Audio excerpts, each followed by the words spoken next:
400 grams శనగపిండిని తీసుకొని జల్లించుకోవాలి.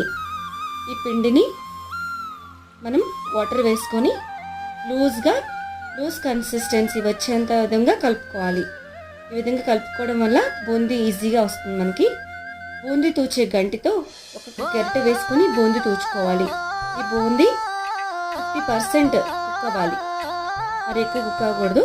చక్కగా తీసుకొని పెట్టుకోవాలి. పాకం కొరకు ఒక 1 kg షుగర్ని తీసుకున్నాను. 500 ml వాటర్ని యాడ్ చేసుకున్నాను. ఈ పైన వచ్చే వైట్ లేయర్ అంతా తీసేసి పక్కన పెట్టేసుకోవాలి. ఇప్పుడు మనం లేత తీగ పాకం వచ్చేంత వరకు పాకం పట్టాలి. పాకం పట్టిన దానిలో ఈ బూందీ వేసేసుకొని కాసేపు అబ్జర్వ్ చేసుకుంటూ చేసుకోవాలి. కాసింత కర్పూరం తీసుకున్నాను. ఈ కర్పూరం జస్ట్ టేస్ట్ వరకు. ఇప్పుడు కొంచెం మనం చిన్నగా అంటే లూక్ వామ్ ఉన్నప్పుడే దాన్ని లడ్డూలాగా చుట్టుకోవాలి. బూందీ లడ్డు రెడీ అయిపోయిందండి. Thank you.